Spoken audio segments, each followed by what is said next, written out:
Welcome दोस्तों, मैं हूं एडवोकेट जितेंद्र। आज के वीडियो के अंदर माननीय सुप्रीम कोर्ट का बहुत ही इंपॉर्टेंट जजमेंट बताने जा रहा हूं। इस जजमेंट के अकॉर्डिंग मैं क्लियर करने वाला हूं कि अगर आप डाइवोर्स लेने की सोच रहे हैं तो यहाँ पे ये जजमेंट बहुत ही इंपॉर्टेंट साबित होने वाला है।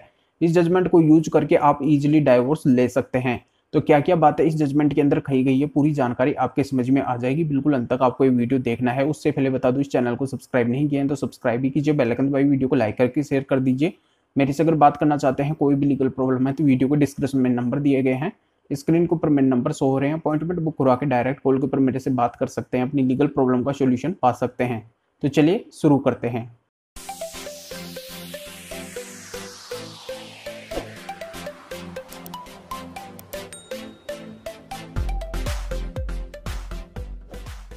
तो दोस्तों, ये आपको भली भांति पता होगा कि डाइवोर्स बेसिकली दो तरीके से लिया जाता है, म्यूचुअल डाइवोर्स और कंटेस्टेड डाइवोर्स।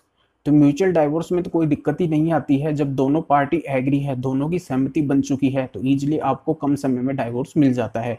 पर यहाँ पे जो सेकंड डाइवोर्स होता है, कंटेस्टेड डाइवोर्स, उसमें आपको काफ़ी मशक्कत करनी पड़ती है। आपके पास में अगर ग्राउंड है, एविडेंस है, तो ही आपको डाइवोर्स मिल पाएगा, अन्यथा आपका समय और पैसा ही बर्बाद होगा। कई बार क्या होता है कि डाइवोर्स भी नहीं मिल पाता है, आप डाइवोर्स केस भी फाइल कर देते हैं, काफ़ी समय भी आपका लग जाता है, पैसा भी लग जाता है, फिर भी आपको रिजल्ट नहीं मिल पाता है। क्योंकि कंटेस्टेड डाइवोर्स एक सिंगल पार्टी डाइवोर्स होता है, जो आपको ही साबित करना पड़ता है। उन ग्राउंड के आधार पे आपको कोर्ट को कन्विंस करना पड़ेगा, जब भी आपको डाइवोर्स मिलेगा। और वो पीरियड क्या होता है कि लंबा चलता है, लंबा प्रोसीजर उसमें चलता है, और फिर भी ये श्योरिटी नहीं है कि आपको डाइवोर्स मिल ही जाए। तो यहाँ पे आज आपको एक माननीय सुप्रीम कोर्ट का जजमेंट बताने वाला हूँ। इसके बेस पे यहाँ पे मैं क्लियर करने वाला हूँ कि यहाँ पे अगर आप कंटेस्टेड डाइवोर्स के लिए अप्लाई कर रहे हैं, तो यहाँ पे कंटेस्टेड डाइवोर्स में सबसे इंपॉर्टेंट ग्राउंड होता है मेंटल क्रुएल्टी का।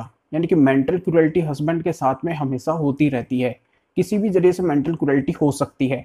मेंटल क्रुएल्टी का मतलब ये भी हो सकता है कि अगर वाइफ आपकी बात नहीं मान रही है, यहाँ पे जो बात उसको माननी चाहिए वो बात आपकी नहीं मान रही है, वो अपनी मन मर्जी कर रही है, तो यहाँ पे वो भी मेंटल क्रुएल्टी का ग्राउंड बनता है।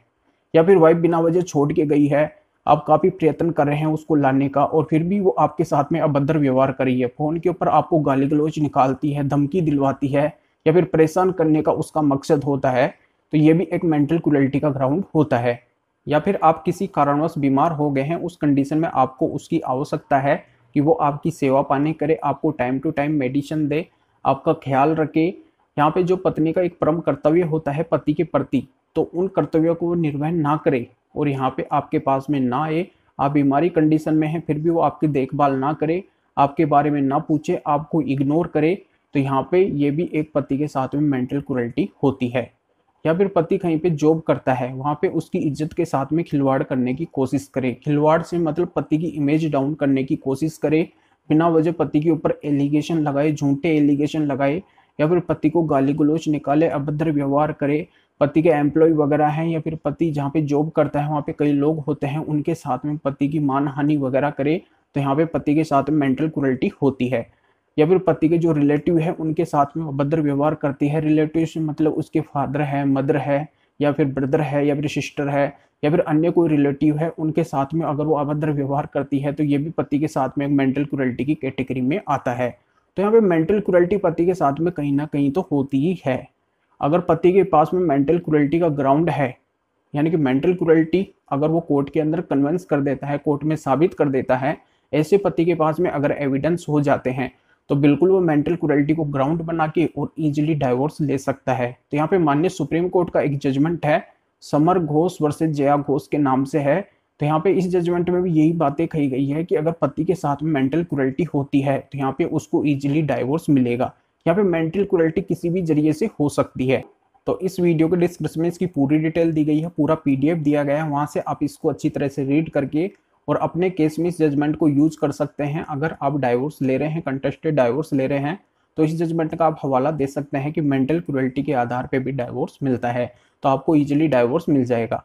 तो पूरी जानकारी आपके समझ में आ गई होगी, तो वीडियो को लाइक करके ज़्यादा से ज़्यादा शेयर कर दीजिए और लोगों को भी इस जानकारी का पता चल सके। और मेरे से अगर बात करना चाहते हैं, कोई भी लीगल प्रॉब्लम है, अभी भी अगर कोई बात समझ में नहीं आई है, तो वीडियो को डिस्क्रिप्शन में नंबर दिए गए हैं, स्क्रीन के ऊपर मेरे नंबर शो हो रहे हैं। अपॉइंटमेंट बुक करवा के डायरेक्ट कॉल के ऊपर मेरे से बात कर सकते हैं, अपनी लीगल प्रॉब्लम का सॉल्यूशन पा सकते हैं। तो फिर आगे मिलेंगे आपसे नए वीडियो नए टॉपिक के साथ में। आप सभी का बहुत बहुत धन्यवाद।